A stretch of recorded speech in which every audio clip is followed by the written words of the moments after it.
ઠાસરા તાલુકાના આગરવા ગામે કરંટ લાગતા 3 લોકોના મૃત્યુ થયાની ચકચારી ઘટના બની છે। કુવાની મોટરનો કરંટ લાગવાથી માતા પુત્ર અને પુત્રીનું કમકમાટી ભર્યું મૃત્યુ નીપજ્યું હતું।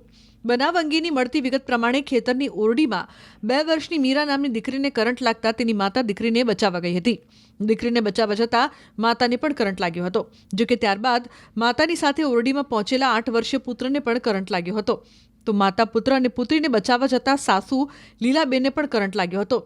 જો કે આ ઘટનામાં લીલાબેન ઇજાગ્રસ્ત થયા છે, જેમને સારવાર અર્થે ખસેડાયા છે, જ્યારે માતા પુત્ર અને પુત્રીના મોત થયા છે।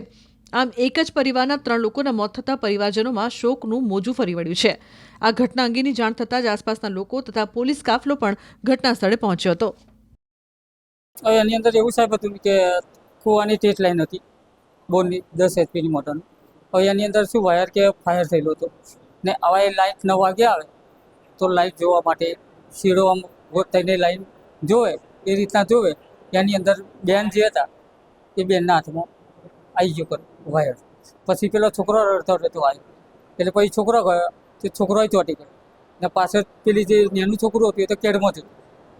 એમાં પછી જે એમના સાસુમાં છે એ સાસુમાં પછી ગયા ખોટું લે, પણ એમને થોડો કરંટ પછી એ ખોટું મારી એટલે એમને થોડો કરંટ તો લાગ્યો જ છે। ઠાસરા તાલુકાના ડાકોર પોલીસ સ્ટેશનનું આગરવા ગામ છે। ત્યાં જે ઘટના બની છે એમાં ઘરની અંદર જે પાણી હતું એક ઓરડી સાથે, અને ઓરડી પાણીને ટચ કરવા જે નાની બેબી ગઈ અને નાની દીકરીને કરંટ આવ્યો અને એને બચાવવા જતાં એના મધર અને એનો ભાઈ 8 વર્ષનો ત્રણેયને કરંટ આવતા 3 લોકોના દુઃખદ મૃત્યુ થયેલ છે। પોલીસ તાત્કાલિક જગ્યા ઉપર પહોંચી ગયેલી અને જે કંઈ જરૂરી કાર્યવાહી કાયદાકીય કાર્યવાહી જે કરવાની થાય એ તાત્કાલિક અમારા ડાકોર પીઆઈ અને એમનો સ્ટાફ પહોંચી અને આગળની કાર્યવાહી હાથ ધરેલ છે। આ ખૂબ જ દુઃખદ ઘટના છે અને આની અંદર જે એક્સપર્ટ ઓપિનિયન છે એ પણ લેવામાં આવશે।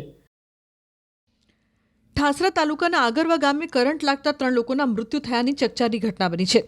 કુવાની મોટરનો કરંટ લાગવાથી માતા પુત્ર અને પુત્રીનું કમકમાટી ભર્યું મૃત્યુ નીપજ્યું હતું। બનાવ અંગેની મળતી વિગત પ્રમાણે ખેતરની ઓરડીમાં 2 વર્ષની મીરા નામની દીકરીને કરંટ લાગતા તેની માતા દીકરીને બચાવવા ગઈ હતી। દીકરીને બચાવવા જતાં માતાને પણ કરંટ લાગ્યો હતો, જો કે ત્યારબાદ માતાની સાથે ઓરડીમાં પહોંચેલા 8 વર્ષીય પુત્રને પણ કરંટ લાગ્યો હતો। તો માતા પુત્ર અને પુત્રીને બચાવવા જતાં સાસુ લીલાબેનને પણ કરંટ લાગ્યો હતો। જો કે આ ઘટનામાં લીલાબેન ઇજાગ્રસ્ત થયા છે, જેમને સારવાર અર્થે ખસેડાયા છે, જ્યારે માતા પુત્ર અને પુત્રીના મોત થયા છે। આમ એક જ પરિવારના 3 લોકોના મોત થતા પરિવારજનોમાં શોકનું મોજું ફરી વળ્યું છે। આ ઘટના અંગેની જાણ થતાં જ આસપાસના લોકો તથા પોલીસ કાફલો પણ ઘટના સ્થળે પહોંચ્યો હતો।